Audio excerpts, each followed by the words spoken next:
everyone. Thank you so much for joining us, especially today because it is so nice outside. So if you're sat inside to watch this today, then welcome. Appreciate you all being here, especially appreciate David being here today. This is part of our digital slate of content that we're putting out at the moment. Backstage is such a hub for information for actors in the US and in the UK and across all areas.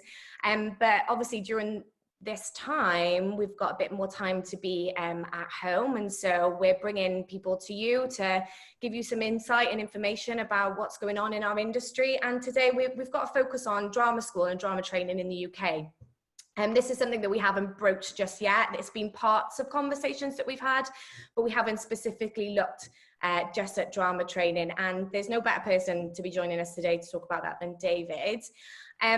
So if you have any questions, we're going to be speaking about drama training, opportunities, how we can have more equal access for people, the whole system, and you'll learn probably about what that looks like when you audition for drama school, if that's something that you're interested in. If you've got any questions as we go along, please do pop them in the chat box and we will get to them afterwards. And yeah, so this is David. David is an actor and he is with United. He's been in lots of TV, theatre, film, Staff Lets Flat, Dead Pixels, he plays the lead in on E4. He's in Sliced, he's been in Drifters and The Windsors, and he's been in theatre, in shows in the Royal Court, Soho Theatre and Hampstead Theatre. So he's got a real wealth of experience behind him. So I wanted to start by just saying hi, and also, yeah, just speaking about your experience as an actor. Did you know that you always wanted to get into acting? No, I must have liked it as a kid, but no, it was when, you know, when you start secondary school or high school, you start doing drama, and I was a bit rubbish at all the other things, or just below average, and then the actual drama bit, I tend to make people laugh, and then people wanted to be in my group, so I guess I was just a bit more popular in that one single class, and so. Yeah, and then the Unicorn Theatre, which now have a theatre, but they were just a company, they came in and they wanted some young people to be in their professional show. So that's why they auditioned me in school, and I got a part in this play, which I think was about the solar system or something like that. And that's when I realised it was like a proper actual job, because I think, although I just think I used to think people used to volunteer. Like I didn't really understand that it was like a proper job. Like I just think you think people volunteer or whatever. And then I sort of heard about other stuff, and someone to my mum was like, if he likes acting, there's this theatre school thing. So I did this thing called ATS that's in Ealing, which Amanda Redmond, the actress Amanda Redmond, it's her place. So it was sort of, it was cheaper than sort of other sort of stage school stuff. And I used to go there every Saturday. And then I did like National Youth Theatre and things like that, and got involved in something called Dream Arts, which is in London, where we did like, you know, a hip hop Romeo and Juliet, where I think Juliet lived and Paris called Romeo, and you know, it was a remix of the show. And I knew I wanted to train. I knew I wanted to learn about acting. Like there was a lot of my friends, especially like National Youth Theatre stuff, were quite confident, wanted to go straight into it, but I sort of always knew that I needed to know a bit more. I wanted to be really good at it, as opposed to just be an actor or just be famous. I sort of wanted people to think I was good at it. And there was a soap that everyone kept saying that I should be in, which I probably and will be and might end up in one day. But I sort of wanted to do more than just that soap. I wanted to be able to do more than what I think people thought that I could just do. Yeah. So I really wanted to learn about it. So I started auditioning for drama school and stuff, and I didn't know what I was doing. I was 18 at school, and school was trying to get me on the UCAS to do university, which I knew that I would be terrible at because I couldn't write essays, which is mad now that I write, but I thought I couldn't write. Yeah. I said just below average on everything, like CD, you know, lots of people are CD. So I was auditioning for drama school, and I really wanted to go to Bristol because I thought London was like my school, which was really rough and quite violent, and I sort of knew that I felt like I needed to leave London. And Amanda had gone there; she'd gone to Bristol, so I thought that's what I wanted to do. And I auditioned. I think I got shortlisted, and for me, that like a reserve list, and that was like the most exciting thing because these places were like, you know, seen as amazing or whatever. So I didn't get in. I tried again, and then didn't get in again, and then the last, because it was really hard to get in back then as well. Like it's hard anyway, but it's really hard if you were, you know, Black, Asian, or ethnic minority, and then you weren't essentially middle class or white. It was just really hard. There was more you know, people had more unconscious bias about what you are and what your ability was. So I remember going like, I'll be the trained Adam Deacon, because he was the only actor I knew that was like anywhere near my skin tone. Mm-hmm. And so I ended up going to drama centre, and that's where I went, and I didn't know much about it. I knew it was you know, mandatory, it was like a top school, and it was just a school for me really, because it concentrated a lot on this. There were all the technical classes, but it was about acting, and I think that's what so although I did need to do more in voice, I really liked doing the acting bit, because that was the bit that was exciting. Yeah. And I had an amazing time. There was definitely stuff that we'll talk about later about, you know, stuff with class, and I found less stuff with race, but maybe that played a part in it, I didn't realize, but definitely with class. At that school, I know there was stuff at other schools, but the training itself and what I learned was invaluable, and which is probably why I ended up wanting to do Open Door and sort of showing people that making sure everyone can have access to what I had, essentially. Yeah, because you, so, cause that's how I ended up. You know how important it is, because you've been through the whole system and how it's helped you as an actor, but also, you know, it is very difficult. So to get into, and, you know, I think the problem with drama school for some people, especially when we're talking about class, is that it feels just so other to a lot of people who are from lower income backgrounds. Talk to us about the process for auditioning. Did you get in when you were 18, or was it your second? I think I was 18, so I didn't get in, and then yeah, I got in the next year. So it was the second time trying that I got in, just about. Yeah. Yeah. That's and what was just that? about, because I didn't get recall anywhere else. That's all I said, just about. And what was that process like for you then? Like, how did you feel? How many rounds were there? Like, what did it? Yeah, what was the whole? So I think each drama school has its own thing and different rounds and different kind of process. But generally, the process back then was like, you do a modern and you do a Shakespeare, and that's what you did. You know, you worked on this monologue, and you had a bit of a chat.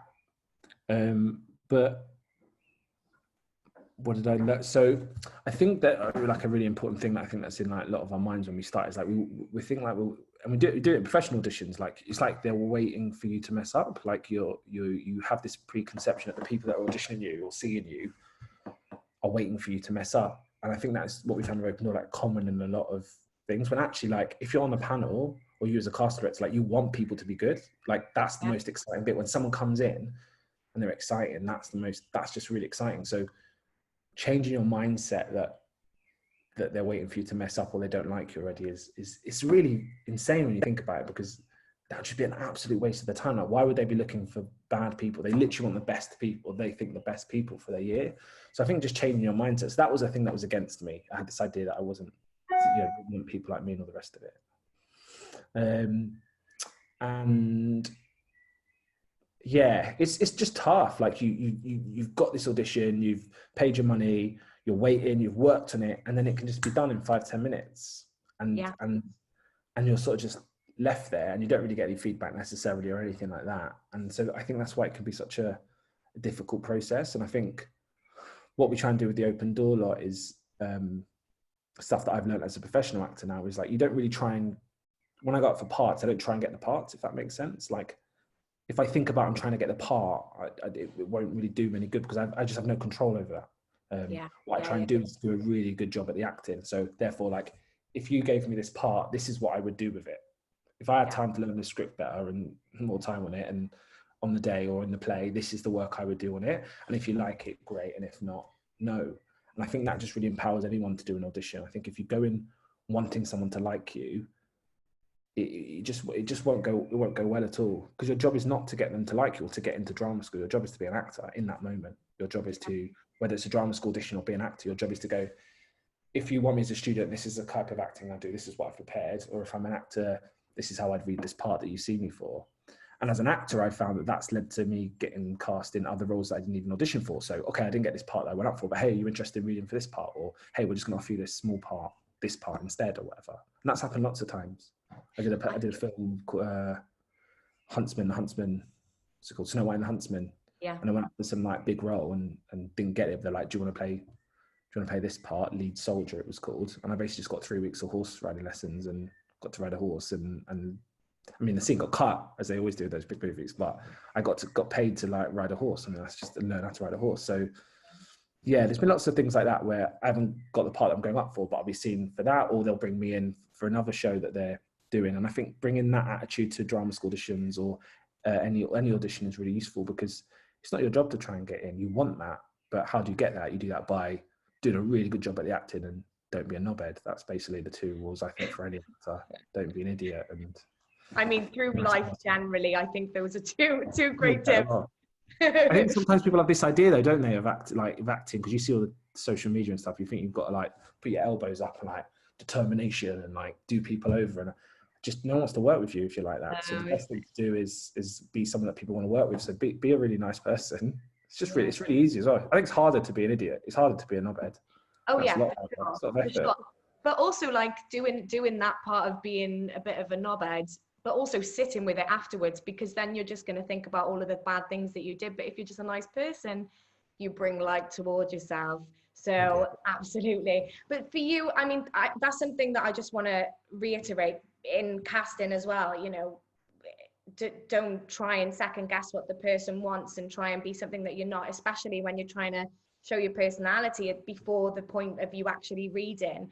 So how is that for you as an actor? Is that something that you're always working on, or for you was it like a switch you realized and then that was it, like you just play with it? I realized later on it's a journey, isn't it? And so I try to install that, people teach that lesson really early on to help other people, but it's something you go through, you know, you because you're just trying to get the part and you're trying to impress because you're new to the industry and you want people to think you're good. That's what you do. You want people to think you're good. And you deserve to be there. So you sort of overwork, or you're not present in the room because you're thinking, do they like me? And but as soon as I release myself, and that's what my job is, to just do a good job, just do what I think should do, then actually empowered me, and I got more parts out of it because because we think we're in control of things. So, you know, say you're casting and you bring me in, but I'm not what the writer had in mind. They pictured someone else, or I don't look like the brother that you've already cast, or I look too old compared to the other person you've cast, or you kind of already cast someone, but there's so many other things that are out of your control, that all you have control of is just doing the acting bit, just being, which is what your job is.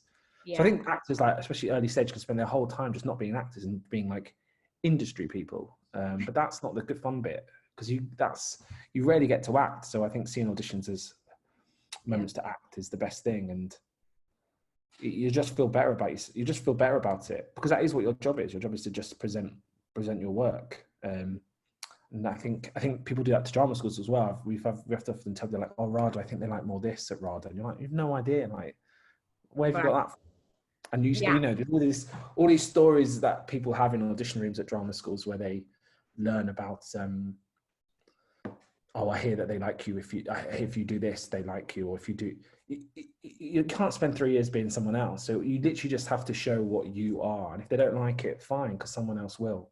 And that's often the case. You know, you're one place likes you and other places don't, or that's how it is. So let's break down then the things that people need to know if they are applying for drama school.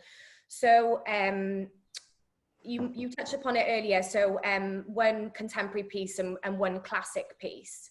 How do you go about deciding what you're going to present for your monologues? So so obviously the first part is deciding what schools you want to go to, and I'd say the best bit is to look at their alumni, like look at their recent alumni. That's the better thing to do, because if they're great, if you know Judi Dench went there 50 years ago, but that's a different school. So you want to look about what are their last 5-10 years, have they signed with people, what kind of work are they doing? That's when you see if someone's doing that's a good training. And sometimes people get sort of pulled in by like, it's got a new building. It doesn't matter if it's got a new building. If no one's come to the showcase or the training isn't any good, it doesn't matter. It's got a new building. That doesn't really mean anything. Or it's got a lovely Twitter. Look at like what the actors are doing. That's what you want to see, right? Are they any good? Go to the showcases. Go to the shows. Like, do you think they're good at acting? Yeah, great. Well, I want to go to that school as opposed to like, they've got a nice building, but the acting's rubbish. So that's the first bit. And then applying, see how you apply. There's usually a application process. Some schools you have to do through UCAS or Conservatoire UCAS or whatever. So sometimes a little extra fee there. And you have to do a little personal statement, but it isn't like uni. Just say how you feel and why you want to do acting, and that's enough. And if you're from a lower income, a lot of schools you can get a fee waiver. So have a look at what they've got. So if you're from a lower income, 25k, some of them are 40k. It's centralized like a postcode thing. So see what is available to you. And some of the schools later on, if you get recalled, they can pay for your travel and stuff. And see where if they have regional auditions or national auditions or regions in the national. So, if you're from Wales and there's an audition in Wales, do that. If you're from America and there's an audition in America, do that. So look at that. So you apply and then you see what they need from you. And sometimes it's a Shakespeare, sometimes it's a modern, sometimes it's two. And then you just wait for your date. So with the speeches, the best advice I would give is look for something that you would think you would play now, like something that excites you, something you relate to. Sometimes people do these pieces that, like, if you're not 40, don't do a speech of a 40-year-old. That just makes a lot of sense. Do someone that is in your playing age and that you could play, that you find exciting. Look for the shiny books. Like, don't look at the books that have like a million plays in it. Sometimes a new writer will have that, but look for like the new shiny plays that have been written in the last 5 years. That's what you want to look at, unless it's obviously a classical speech in Shakespeare. The shiny new plays where people might speak how you speak, because you're not trying to show that you can transform and you're Daniel Day-Lewis. You're trying to show what you do. So they don't know what you're like. So they don't know the progress you have made with this speech that you're transforming. So that what you want to show is whatever speech is going to show you do sick acting.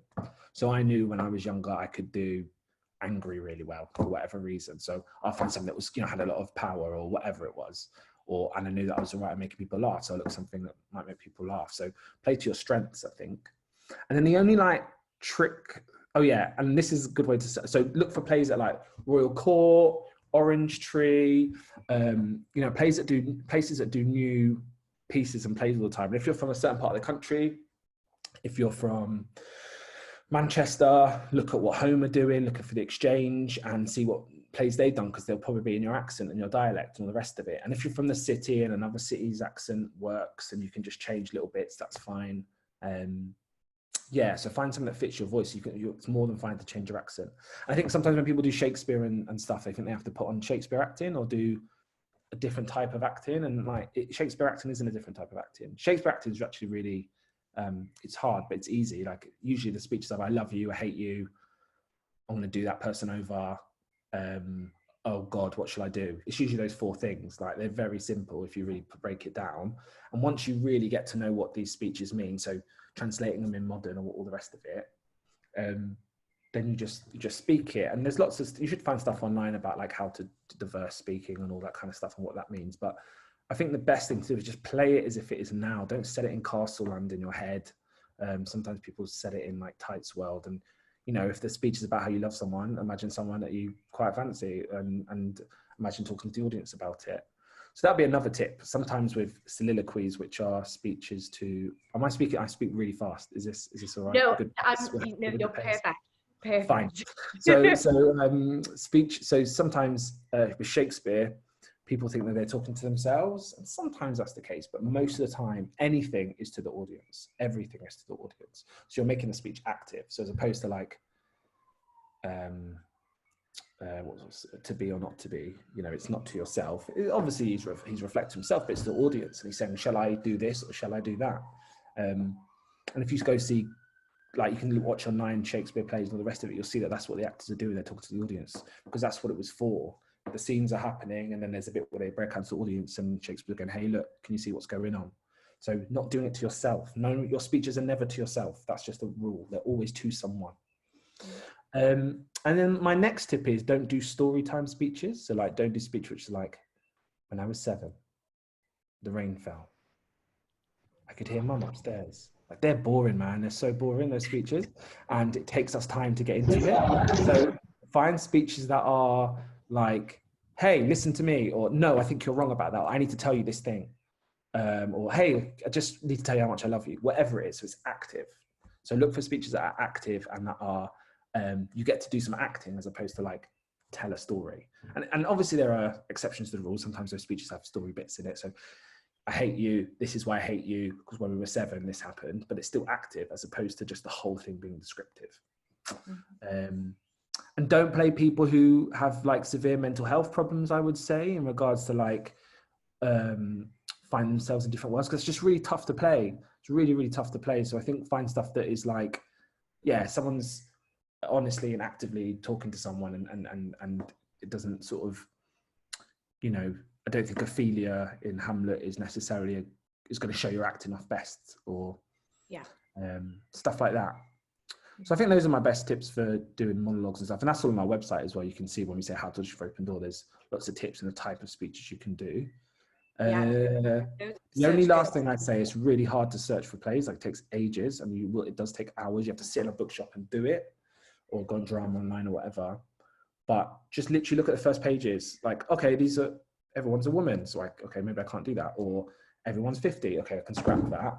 And then if you find something where the ages, well, then just skip. Where do you see the chunks? Okay, that's a chunk. Is that any good? You don't need to read it will just take you years. Anyway, so that's the preparation bit. No, that's amazing. Learn your lines, obviously. Learn your lines so well that you can set out.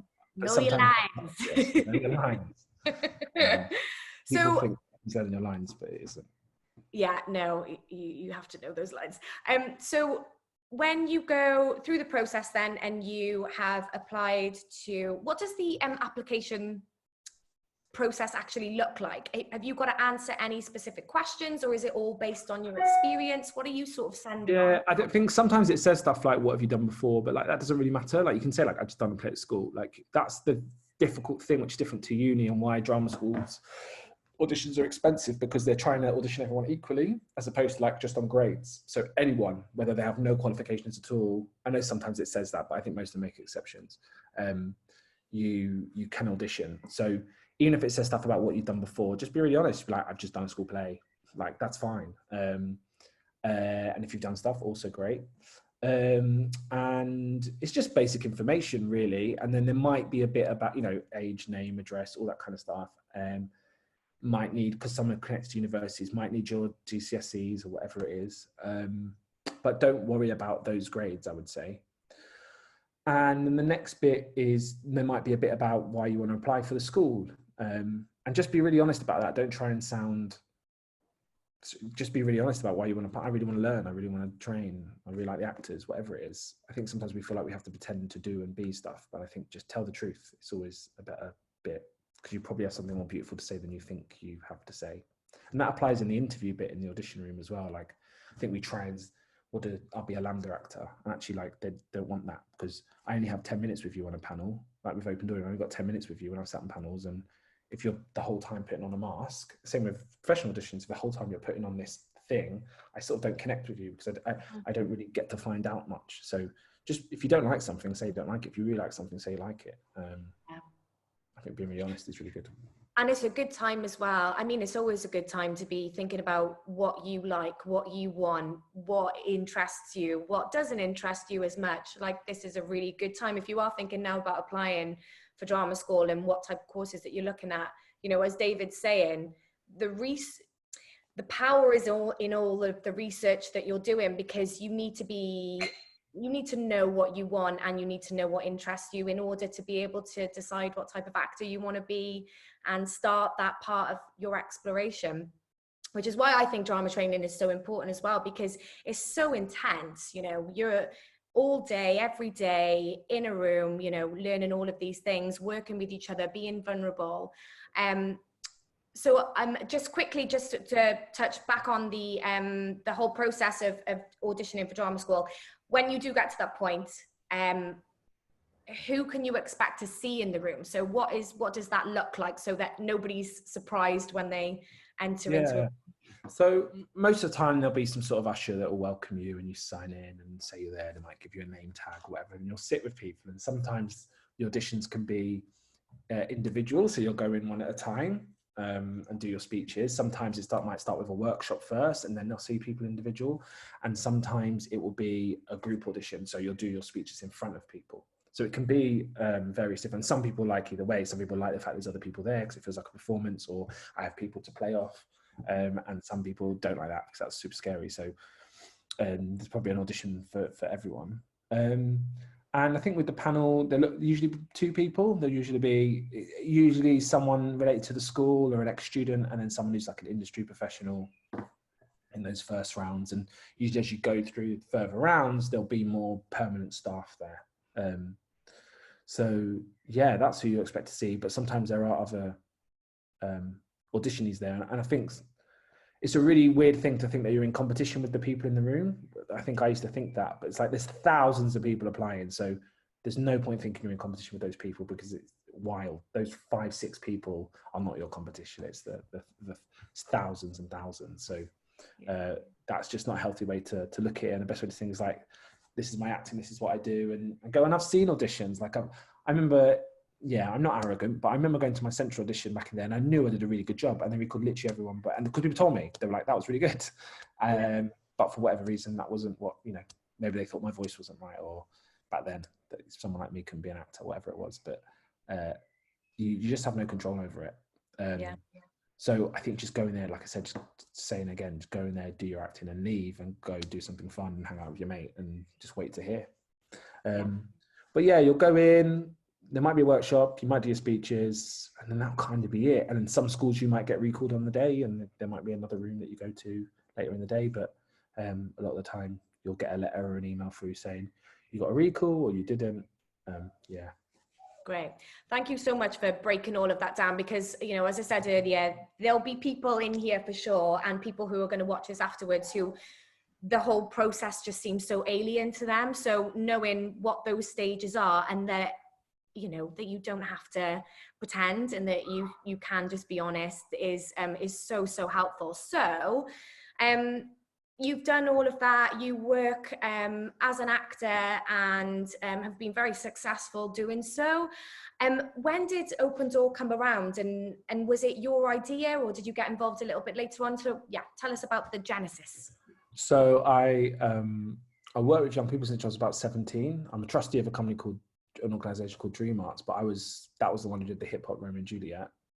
So we did like a couple of plays with them, and then they were like, we want to teach young people to teach young people. So at 17, I did this course where I was trained to facilitate and be a facilitator. And so I started teaching the little ones who are part of the organization, and I was rubbish. When you start, you're really rubbish. You just shout because you think that will get everyone to listen. And you learn on the job, and you stop shouting, and you realize you've got to be really calm and smart. And I did that, and then I did sort of helping out with National Youth Theatre stuff. Then I went to drama school. When I came out, I worked in a school for 4 years, as well as sort of facilitating. And I was sort of associate at National Youth Theatre and sat on their panels and all that kind of stuff. I did work in like some young offender stuff. So a mix of school all the way through, like a young person can go to, really, in all different organizations. And what I kept seeing is that people didn't know the routes in. Things we're talking about today, people had no idea. It was all mysterious. They didn't know what they were, what were good ones, what were, how would you go about finding it. And I did a bit of tutoring. I was paneling, you know what I'm saying, with National Youth Theatre. And there were some ushers who were members who were helping out. And this one girl said, can you look at my speeches? They saw what I was doing with the auditionees, and I said, sure. And they told me how their father passed away and their mother wasn't really coping financially. She had an identical twin. So I said, look, why don't I help you over that period of time of auditioning? So I worked on their speeches and stuff, and they got a place at Guildhall and RADA, and since have done jobs at the Bridge, and they were in the spin-off of Game of Thrones and all this kind of stuff. I don't think it got made, but the pilot. So I was like, how can I do that on a larger scale? And I've done lots of bits of tutoring. So it was that mixed with seeing that people didn't know the route in, and find not sitting right with me. And I think I just kept seeing everyone on Twitter talk about how everything's inaccessible and drama schools are really expensive, and everyone just moans and talks about it. And I was like, oh, no one's going to do anything. So I sort of felt like I had to, because I felt like I knew that I figured it out a bit. Yeah. So I did that, and I set up. And first it was just a little idea. Amelia Clark, who was in my year at drama school, who's one of my best mates, I like said it to her. And I was like, will you be a patron? Not really knowing what a patron was, but I was like, I feel like that's the thing. And just slowly built it up. Like went to drama centre, said, can I just have 8 auditions? Can I just try this thing out? And then got 8 at Royal Welsh, and then Rada gave me 30. So I went back and said, hey, can you give me 30? Because you'll look bad if you don't. And so basically that's how the whole thing was set up, people feeling bad. And just playing people off each other. And then that's kind of how it came about. I tried to get rid of it. I tried to give it to the old Vic at one point, because I was like, I just need to happen. It doesn't need to happen to me. And then Alex Ferris, who's one of our trustees, who works in Leeds Playhouse, as he's worked with young people, basically. He said, why don't you thought about Arts Council money? And Arts Council is the government arts money. And I thought it was just for plays, but he said it wasn't. So we got a very small, I mean, it's a lot of money, but it's a small amount compared to what they give, 15 grand, which is the lower thing. And then United Agency, who I'm with, pledged some money for the next 3 years, which meant I could shoot at 30, because I was just going to shoot at 8 and just do workshops for the others. Soon realizing no one really cared about the 8, they'll just care about the overall group of 30. So that's how it happened. And I was like, if I'm lucky, I'll get 1 or 2 people in, because it's so hard. And what we ended up with was over 300 recalls, 86 final rounds, and 35 offers. So places like Guildhall, which had been essentially posh white middle class for years, all the time. 9 of them got an offer just from this one scheme out of our 30. So if you think about, a third of the year was just open door, and I think 8 of those 10 were black Asian. So it made a sort of major dent, and so we quickly went from little money to big money the next year, and it continued on. And I think at the moment we've got there's about 50 people at drama school at the moment, 45 people at the moment within 2 years, first and second year, who were part of Open Door. We expanded to the East Midlands, Sheffield, and we got a Backstage program. So we've got Sabri, who's at Royal Welsh doing design, and Philippa doing stage management at Central, and continued that this year. And they're all doing great this year as well, even with COVID and all the stuff that's happened recently. So yeah, it kind of just blew up and just happened. And I think has shifted the conversation a bit, and has made it more accessible, and made them look at getting rid of some of those barriers that exist, basically. Yeah, but yeah, that's how it was set up. Yeah, I mean, this conversation is something that has been very prevalent for many years. I mean, since I've worked in the industry, which has been over 10 years. But right now, it is really important that we are all discussing everything that's going on. And part of that, as you know, has been the drama school system. And when did you start Open Doors? Sorry, was it 2017? 2017, yeah, this is our 3rd year, yeah. Yeah. So, so you were, I mean, the fact that you're part of that conversation now in terms of giving people access, but we were just discussing just before we came on that with the conversations that are going on right now around Black Lives Matter, and not just the access, but also the duty of care that should be taking place, and the way that the course is structured, so that we are being more inclusive in our training. So yeah, I just wanted to ask you about that and see if you had any thoughts or any updates or anything like that that we Yeah, I used to be really tame about what I said, because I thought it was counterproductive to tell people to go there and also openly criticize them. So all the work I'd done was behind the scenes, so making free auditions for under 30k and all that kind of stuff, and the sort of what's required in audition and how we hold auditions. But I think in recent light, we've sort of it's just woken me up a bit in terms of the structural stuff that's there, and stuff that they've had 3 years to change stuff, so we can't really stand by that anymore. And I think the stuff that was that the question, what needs to happen? Is that what we said? Yeah. Sorry. Yeah. To the point of people getting, care's always, so we've always been there. So they've always, if they have any issues, and if we need to come in, or if things are going on, we've always sort of been there. But I think we're just trying to take a more active role in in changing some stuff. And we still think there's very much good work going on, and everyone really believes in 3 years training. I think it's really, really important, you know, that you have 3 years to just be really good at what you do. But I think we're able to train there without coming across discrimination, ego. Like it's super easy, I think. So I guess we're looking first at the reform of the audition process, making it more affordable, more accessible, that anyone or as many people as possible can access it at a sort of equal level. And then the other thing is the reform about how we do training. And I think if you know, I was this thing, if 7% of the country, which is probably not that, but let's say how much my hand is taking up, went to private school, which is so small really in the scheme of things, but have sort of predominantly dominated the whole sector, like predominantly been the students, and you know, most people in my year went to private or boarding school. So I think we've been seen like that, and these traditions of theatre are actually just through one lens, just through that lens, or okay, wider middle class and upper classes. So I think we have to sort of just change the whole way we think about training, and essentially we're just training actors, and I think we have to get rid of all these sort of unconscious biases, you know, this idea that some of these teachers, they're not necessarily connected to what's going on in the industry. So they're really good at teaching acting, really good at teaching voice, really good at teaching movement, but not in relation to perhaps what's needed now. So some of their practices need updating, and a sort of real understanding of that and how we make adjustments for different people, basically. And that is, the training is for everyone, and that we can do the training without people feeling other, and not just about race, class, the deaf and disabled, like whatever it is. And I think that we will play a big role in that, because I think that we know what that might look like. So we already had conversations with heads and all that kind of stuff, but now more so than ever with what recently happened, that I think it's just amplified how much longer we can't wait for things to change.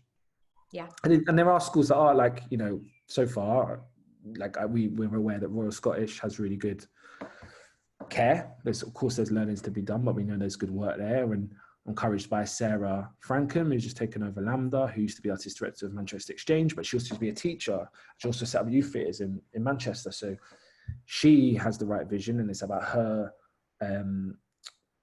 changing the staff and getting them involved and making sure those things happened. And Helena, who runs Royal Welsh, there is good work happening. It's just making sure that we can support those people, and the ones that have no idea and don't have those kind of leaders, then we give them some clues and shift them, basically. Yeah. Because I just drama school isn't the old, you know, you don't have to go to drama school to be an actor. Like loads of my friends didn't, but I just think if you're not from London or don't know someone, how do you even get into acting? You know, it's just so difficult. Whereas if we know there are these amazing places where you can audition, train for 3 years, and there's a showcase at the end of it that people come to it, that's the way in. It's one of the only things in the industry left that's like, you do this and this and you become this. Not guaranteed, but it's, whereas like, you know, like casting or producing, you just got to be a runner for a bit, hope that someone likes you, connect it. It's a different thing. Whereas, and people aren't trained, and that's why you get really crappy producers and you get really good ones, and you have to, you know, you yourself have to deal with wild conversations with producers have no idea what they're doing. I know that from doing writing and another side of acting, but this is somewhere where people can train to be actually like really good at it. And we can also train like a healthy, like what I've tried to do is I noticed that people aren't like confident when they leave, so I want to create really like confident, healthy actors. And I guess sometimes some of the schools are sort of undoing that work. And how can we get people leaving after 3 years healthy, confident, that, you know, as the young people of Open Door are part of that change as well, and bring that sort of thinking into the industry. So Open Door then, if anybody wanted to apply for it's like a program, right? So you've got you break it down. So you get 3 auditions at RADA, Lambda, Guildhall, Royal Welsh, Central, Royal Scottish. You get one-on-one tutoring with like industry professionals, people who really know what they're doing. So one is like Roy Alexander, who's the Royal Exchange new artist director, Stafford Driscoll, Bolahana Bissasan, like really good people. You go to the theatre for free, so you'll go to the Donmar for free, Royal Court, all that kind of stuff. And you'll do a series of workshops with like Polly Bennett, who's like moving director. She did like the Fred, what's he called? The Queen, Fred, him, who won that Oscar, but also does every play in Theatreland.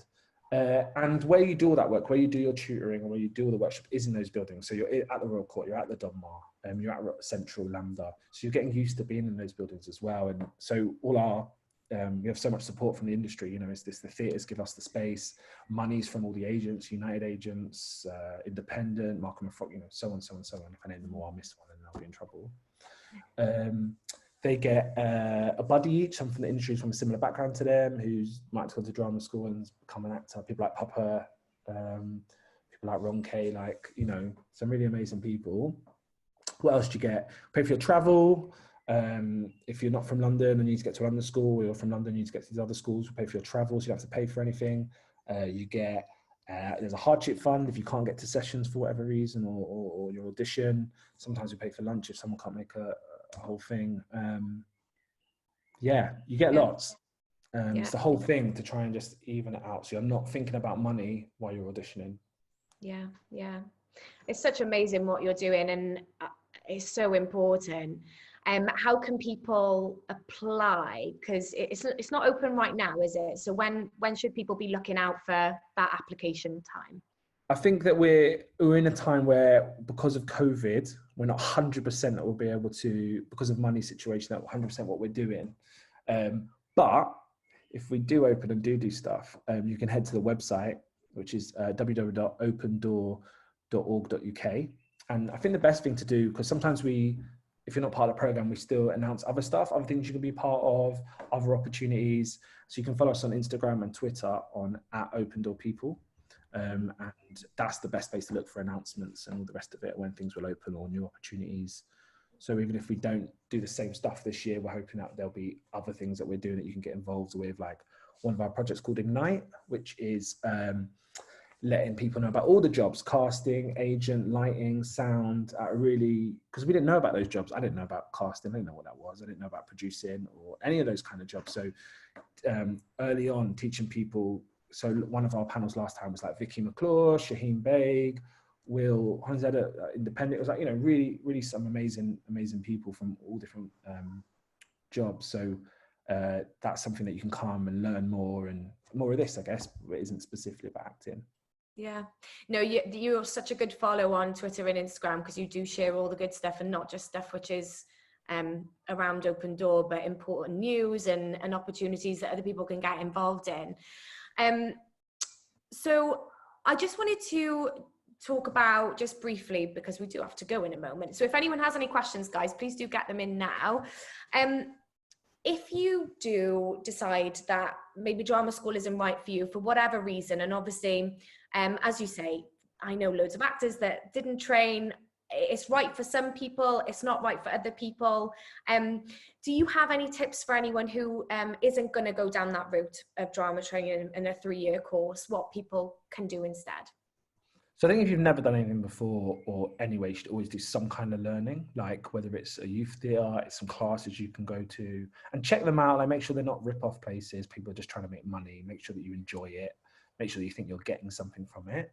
Because I think a lot of people would like to make money from things like this. So I think that's the first thing to do, to keep on learning.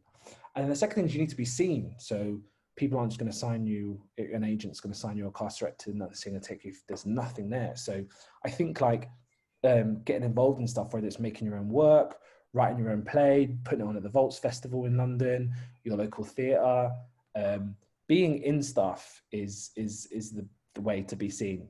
And the more stuff you're in, the more likely things are going to come to you. The more harder you work, the more luck will come to you. That was a good thing that someone said once, that it is luck, but the more harder you work, the more luck. So for example, when I graduated, some of my biggest breaks haven't been, some of my biggest moves and stuff haven't actually been from big things that I've been in, or big films or big theatre shows. They've been from people making their own work. So first it was like a guy in my year who wrote a play, and he wrote this short play, and we did it, I think, at the Roundhouse, but happened that the casting director from Cheap by Jowl came, and then I ended up on a world tour going to New York, and from me playing like a rude boy in a dance piece or whatever. So it was that rather than a thing. And same with when me getting Woody Harrelson live film and whatever else was because I did another fringe play at Volts. It wasn't actually because of the Don Mar play I did in New York. Do you know what I mean? So Yeah.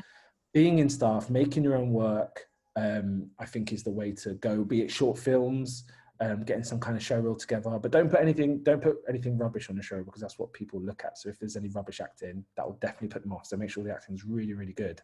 But I think being seen, so no one's just going to give you stuff. So I think the best thing to do is make your own stuff. And we all hopefully, even things like this, you'll meet other actors, directors, producers, whatever it is. There's always people that want to collaborate. And I think making your own stuff is the way. And if you think about even the people who've done massive things, people we admire, I don't know, like Ricky Gervais, Phoebe Waller-Bridge, whatever, everyone's always talks about how it's really full. There's too many actors and performers and artists. So what these people do is they make their own space. Yeah. And I think that's a good way to think about it because no one's going to give you anything, to be honest. Mm-hmm. It just doesn't work like that. I think people wait for, some Hollywood's going to call, and it doesn't work like that. You have to sort of put yourself out there and do that. And take pride in that. Take pride that it's a play that you made. You'll probably get more excited about. I get more excited about a small production I'm in that I'm a big part of than 5 lines I had in the In-Betweeners movie. That's much more. Do you know what I mean? Because I just did a day. Yeah. I wasn't part. In some ways I was, but I wasn't. So I think making your stuff as you as an artist, because a lot of times actors, you're not even being that creative sometimes, unless you've got a big part in something or you feel part of it. It's not always that creative. It's just a job sometimes. So stuff that you do your own work that you take pride in and you feel creative in, and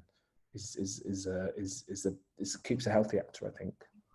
There's no better time than, maybe not now because they've just announced they're going to be opening pubs in 2 weeks' time, but there's no better time than right now to be thinking about what you might want to make for yourself, or you might want to start writing and exploring right now. So, and if you're crap at writing, that's fine. Get your friend who writes and say, hey, should we write a play? Let's make a play. You don't have to be the writer, you can just help produce it. So you don't have to be the best writer or director. You can get people, you can just be an actor.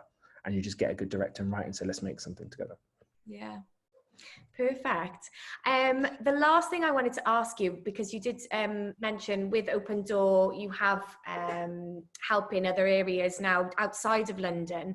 If you had any tips specifically for anybody who was living outside of London, because as with the drama courses and applying for drama school, it does seem so other to people who live outside of those circles and also outside of London. So if you can't afford to live in London, or that's just something that's not going to be on your agenda, do you have any tips for anyone around that? They talked about, she's a class director and she talked to our lot and she sort of said, you don't really need to anymore.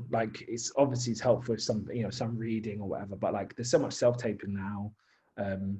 There's so much stuff that you can do. And if your agent thinks it's important that you should come down, if you have one, that you should come down and do stuff, then fine. I think that you can definitely live wherever you're living. If you make a show that transfers to London, then you might come down for that time where it's at the Volts Festival, or you go to Edinburgh, or whatever it is. But I think sometimes we feel I think when you're out, you can feel really disconnected, stuff's going on, and actually it isn't necessarily. And you probably end up saving more money if you're home, and then you can pay for that train ticket, even if it is super expensive. So I don't think it's necessary. I don't think you should pack up your life to come to London unless there's stuff that's set up here for you here. I don't think you need to change your life completely, but I think looking at your local theatre, seeing what they have on, stuff that they have on, there's often there's loads and loads of young artist development stuff. So if you make a theatre company or put your own work on, or comedy or whatever it is, they often have that stuff set up to help people, but often people don't know about it. So look at your local theatre, a theatre that's nearest to you in the city next to you or whatever it is, and see what opportunities they have there for you to be able to showcase yourself at those venues, basically, which can be a good start because they have connections with the rest of the industry. Yeah, great. And we're getting a few questions through, so I'm just going to shoot out some of those to you. Sure. Amin Jabbar has asked, how much of a foot in the door is going to drama school going to give you compared to not, especially for mature actors? So yeah, maybe we could talk about what that can give you in terms of outside of the training. Is there anything else that going to drama school can really give you? I think it just gives you it gives you confidence in your abilities, sure, and your skills, but also it's just a showcase, isn't it? It's a great showcase, and agents and cast directors will come, and that's what it might give you above anything. I think people have this idea that if you have RADA in your CV or if you have LAMDA, it sort of makes a difference to cast and direct. I think maybe if it's theatre, they want to know that you've trained and you have to hold a piece, maybe, but for TV and film, definitely not. I don't think, I mean, you can say, but I don't think it really makes a difference. You might be like, oh, they went to RADA, great, but it's, are they good at this part? That is essentially what the work is. So your reason to go to drama school would be to be really good at the acting bit, and also to give you some confidence and tools to, so you're, you know, confident and ready for the industry. But I wouldn't say that, and it's the showcase, you know, the showcase is a major part of it, but I wouldn't say that it I don't know, what do you think? I don't know if I think it's the just main, that ability to showcase yourself and make networks. And I think making a network is really, really important. That's what you want to try and build. A network doesn't mean going to a party and smoozing or handing out a CV, which I think people think it is. It's just about like, okay, so now we know each other. So if there's something that I think you can get involved in, I know you now. That's the network, and that might grow out of the fact that my networks have grown in terms of people thinking I'm all right acting because they think I'm all right acting. I'm a nice person, not because I've smoothed someone at a press night. Do you know what I mean? yeah. Your network grows because you set up your own projects and then you meet their friend and so on and so on. So you want to sort of grow these networks, and that's why getting involved in other programs that are going on, other training things, shows that you can audition for, whatever it is, at whatever level, you're starting to grow your network. And eventually someone's like, hey, do you remember David from that thing? Yeah, let's bring him in. And that might take 3 years, you know, it might take a while because you haven't, and sometimes you get calls, you're like, oh my God, oh God, you can't believe you remember me. Do you know what I mean? It was so long ago. So you sort of want to grow your network. So I think that anything that you can grow your networks on, but it gives you a foot in the door in terms of your network, training, getting you kind of about your skills and having a showcase at the end. Whereas if you're starting from nothing, you've got to try and find a way to showcase yourself and hopefully learn some skills. Yeah. But it's definitely possible. There's loads of actors who definitely become actors who don't go. 100%. And I think there's also, just to add on to that, there's something to be said about fully immersing yourself in that type of environment full time for 3 years and not having the access to do that. There's just so many distractions around us to training that I think if you are setting that time aside, you are surely guaranteed to get more out of experiences in that way, and how you learn and grow. It's just like a little pressure cooker. I think training is like so important. I think it's really, really great. I think if you're but if you can't afford to do it because you've done a degree and you're a maturist or whatever it is, then I think, yeah, one is finding other ways to train, other ways to learn your craft. So you're not just playing that one thing, and you have a chance to explore that and show different parts of yourself. Other one is to make that network, and the other part is to showcase yourself. The more you can feel not alone, the better. The more you've got friends in it and your network grows, the better. Yeah, exactly. By doing some of the things that we talked about, getting involved in your local theatre, whatever it is. Yeah, and you're so right as well. Like, everything gets a lot easier as you go along the process, because everyone you meet along the way, they become your friends, and then they'll go on to something, and then there'll be opportunities that arise, which feels quite alien to people when they're first getting into the industry, but it does get a lot easier. So you just have to do, as David's saying, and just make the most out of any opportunity that comes your way, create your own opportunities. But yeah, it takes time. Yeah. I think that's the thing. Like, people think I've spoken to someone who's like, yeah, they quit their job, they'd been doing marketing or whatever for years, and they came to London and they were like, I thought it was just gonna like happen. You're like, no, it takes years. It takes long time. And some people, there's people when I graduated who like banged and they got some massive part, but they don't even act anymore. For me, I only started getting leads and regulars the last 2-3 years. So it took me 10, 11 years, you know? So there's no sort of rhyme or reason. There's no, the thing about it, saying like drama school, there's no steps. It's not if I do this or this or this, I'll get in. You just got to try and do as much as you can, realize what's useful and what's not, and then work out what's best for you. But I think as soon as you free yourself from if I do this or this or this, I'll get in, or if I do this or this or this, I'll get a part, you'll just feel better about it and sort of give to yourself that it is completely, there are no rules apart from don't be in bed. Yeah. And I think we'll close on that, to be honest, because I just think that's such a good tip. No, thank you, David. Honestly, you've given so many useful tips there, and not just for drama school, you know, and applying for all of that stuff, but just generally in casting. I agree fully with everything you've said there. So is there anything else that you want to shout out? We mentioned your Twitter and Instagram, which is at Open Door People, right? Yeah, yeah, and just keep your eyes on, and if you know anyone that might want to get involved in some of the stuff we're doing, pass that on. If you know anyone that wants to donate to what we're doing, pass that on. We just need all the support we can get. So yeah, and feel free to stay in touch. Like if there's something you have, like you can email it at info@opendoor.org.uk, or yeah, happy to help. We're very busy, so there's only 2 of us, but if you keep nudging, we'll definitely get back to you. Amazing. But yeah. Great. Well, thank you so much. I hope you all found something interesting or useful within that chat. If you want to follow us on Instagram, we are at Backstage Cast. Twitter, we are at Backstage. And I am on Twitter at Hannah Castin. Thank you so much again for joining us when it's so nice outside. And I do have to apologize because I'm not very well today. So if at any point I went off on like a little bit of a weird one, I do apologize. But I just really enjoyed listening to all of your tips, David. It's been amazing. Thank you so much. Thank you. Yeah. And this is recorded, sorry, just to let you all know. So if you did want to come back to this at any point, check us out on YouTube. I think it's just at Backstage on YouTube. I think that's how that works. Yeah. Thank you so much. See you later. Cheers. Bye. Okay. Thank you.